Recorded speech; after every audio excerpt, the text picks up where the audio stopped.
Assalamualaikum warahmatullahi wabarakatuh. Ashama akkam jirtu daawwattoota channel YouTube Abduu Jimmaa baga nagaan jiraattanii baga nagaan dhuftanii isin daawwattoota keenya akkaataa bilbila namaa takka xalafuun dandeessan yookaan immoo bilbila lama koodii fayyadamuudhaan karaalee isin itti xalafuun dandeessan yookaan immoo walirratti hidhuu dandeessan isin agarsiisa.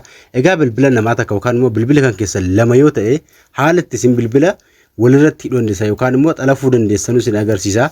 Kana jechuun yoo dhiqata bilbilli keessan tokko cufaa ta'e bilbila keessan tokko banaa yoo ta'e ka cufaa isaarratti ka bilbilee akka isin argatu jechuudha. Haala isin bilbila namaa tokko itti xalafuu dandeessan gaa walirratti hidhuu jechuudha. Xalafuu jechuun siitingii fayyadamuudhaan yookaan immoo akkasuma koodii fayyadamuudhaan karaalee lamaan gaa bilbila xalafuu dandeessu jechuudha. Egaa kana isin agarsiisaa warri haaraa taatan gaa chaanalii YouTube kan kootiitiif warri haaraa taatan bakka sarchii seenuudhaan gaa Abduu Jimmaa yoo jettan na argattu jechuudha. Acheessa nama maqaa kan barreessaati. Channel YouTube kooti jalagaatti video hedduu agarsiisan jira kan isin jala darbee jiru jechuudha. Jala galuudhaan video isin fayyadu yookaan immoo waa'ee barnoota wal qabate waa hedduu agarsiisan jira. Jala galaa irraa baradhaa isin jedha warri haaraa taatan jechuudha. Warri maatii naa taatan jirtan immoo laayikii tuquudhaan na jajjabeessa guddinyaa keessanii share gochuu hin dagatinaa isin jedha. Egaa bilbila namaa takka ofirratti xalafuu yookaan immoo ofirratti hidhuu barbaadan karaa lamaan xalafuu dandeessu. Siitingii bilbila fayyadamuudhaan ni danda'ama. Kana malees koodii fayyadamuudhaan ni danda'ama. Koodii hedduu jira. Ka bilbila lama walirratti hidhuu yookaan immoo bilbila akka waan namni jedhu sana yookaan immoo bilbila lama ittiin xalafuu dandeessan jechuudha. Yookaan wanta namni dubbatu dhaggeeffachuu barbaadan yookaan immoo bilbila takka irratti yoo bilbilame akka isin qaqqabu jechuudha. Karaalee isin ittiin gochuu dandeessan gaa koodiilee hedduu jira. Akka keessaa bareedaa ta'e akka isin itti fayyadamuu dandeessan isin agarsiisa. Egaa siitingii fayyadamuudhaanis ni danda'ama jechuudha.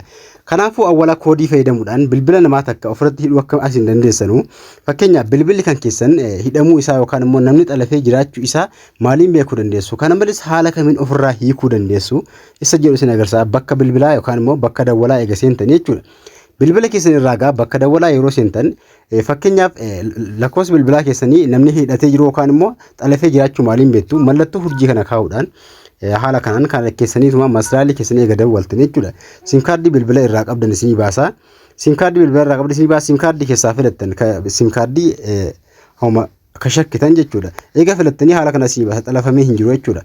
Fakkeenyaaf ofirraa hiikuu barbaadan haala ittiin ofirraa hiiktanuu fi akkasuma hidhachuu barbaadan bilbila keessan irratti hidhuu barbaadan haala isin itti hidhachuu dandeessan jechuudha. Koodii sana bilbila keessan irratti hidhanii wanta namni nama sana bilbilu yookaan immoo bilbila isaa irratti bilbilu akka inni isin bira dhufuu barbaadan haala kamiin akka xalafuu dandeessan kan jechuun gaa haala kanaan koodii kana kaa'uudhaan jechuudha. Xalafuu barbaadan koodii kana lameen hurjii jechuudhaan kana keessaniituma hurjii ni keessu.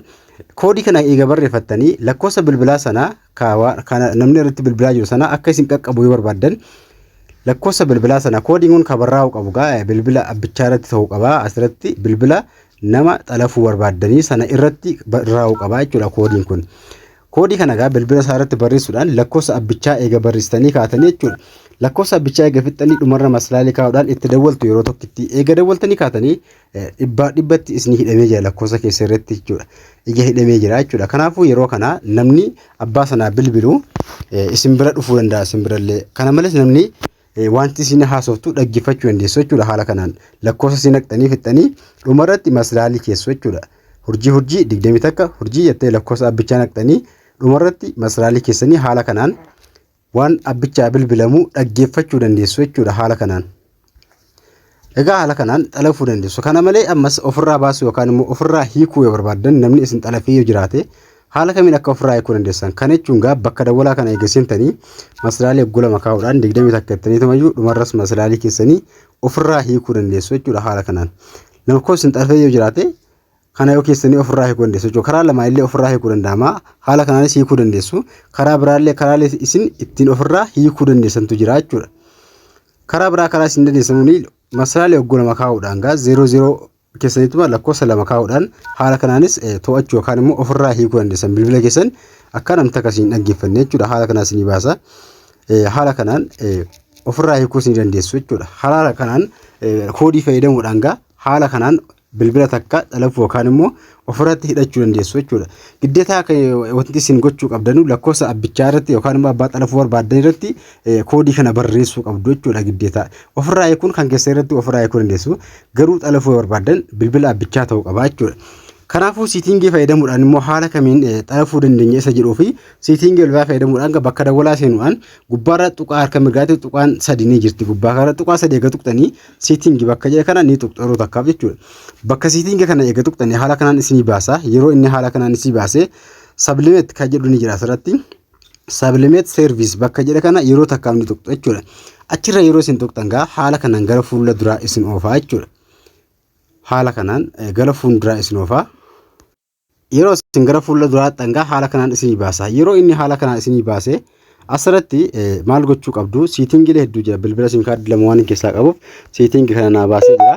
Isin garuu kam gaa sim kaardii bilbila irraa qabdan tokko ta'e tokkotti isinii baasa. Kanaafuu an tokko kanaa ol isin agarsiisa jechuudha. Haala isin itti waan isin gochuu dandeessan. Kaawwan gochuu qabdanu asirratti forwarding bakka jedhe kana yeroo tuqxan allahu isin gaafata. Bakka kana haala kanaan gaa isinii baasa yeroo isin achi dhagaa tuqxan jechuudha. Haala kanaa isinii bana yeroo inni haala kanaa isinii base always forward bakka jedhu kana kaawwala kana yeroo tuqxan bakka lakkoofsa itti barreessa isin gaafata. Lakkoofsa bilbilaa abbaa xalafuu barbaaddan sana asirratti ni barreessitu jechuudha.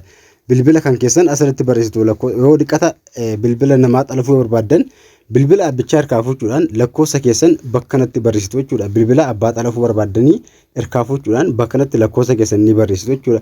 Kanaafuu yeroo isin lakkoofsa keessan barreessitan wanta abbichaa bilbilamu isin bira dhufuu danda'a jechuudha. Always forwardis bakka jedhu kana axxaqalay indaallee namoota abbicha sanaa bilbilu akka isin bira dhufuu barbaaddan bakka awwalaa kanatti lakkoofsa keessan bilbila abbichaa irratti naqxu jechuudha. Kalammataa kun immoo forwarding when the buy abbichi sun biizii yoo ta'e yookaan immoo silkiin isaa biizii yoo ta'e namtichi abbaa sanaa bilbile jechuudha. Namtichi bilbila isaa irratti namni bilbile akka isin bira dhufuu barbaaddan lakkoofsa keessan bakka kanatti barreessitu. Bakka forwardis when the buy bakka jedha kana when buy forward when buy bakka jedhe bakka lammaffaa kana lakkoofsa keessa yeroo itti galchitan abbichi silkii isaa biizii yoo ta'e yookaan immoo network hin qabaanne namni abbaa sanaa bilbile isin bira dhufuu danda'a jechuudha. Kakan jellaa kun immoo for when the answer yeroo abbichi sun kaasuu dide jechuudha.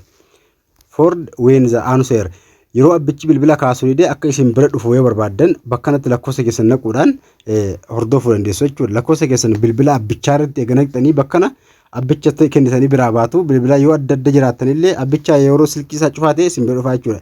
Kan macarashaa kun immoo forward when reachable bakka jedhu kana macarashaa kana jechuudha.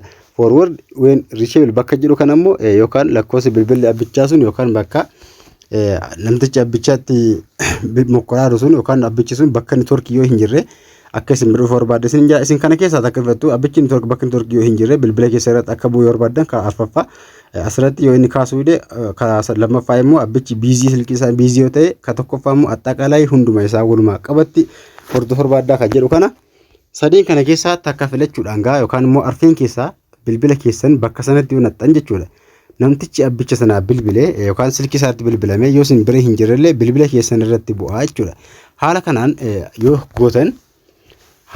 gootan bilbila sana hordofuu dandeessu jechuudha. Bilbila waan isaarratti bilbilamu argachuu dandeessu yookaan immoo isin bira dhufuu danda'a isin jira. Haala kanaan gaa yoo itti naqxan abbicha waan bilbila isaatti bilbilamu isin bira dhufuu danda'a isin jira. Haala kanaan irra naqadhaatii itti mokkoraa isin jira. Warri bilbila namaa xalafuu barbaadan jechuudha. Kanaafuu asirratti koodii kanatti wanti isin fayyadamtanuu fi waan gaggaarii gochuu ta'e malee nama miidhuu barbaadan kanatti hin fayyadaminaa isin jedha. Haala kanatti fayyadamaa. Viidiyoo kana immoo yoo isin tole laayik share gochuu hin dagatinaa. Gaaffii biraa qabattan komantiin akka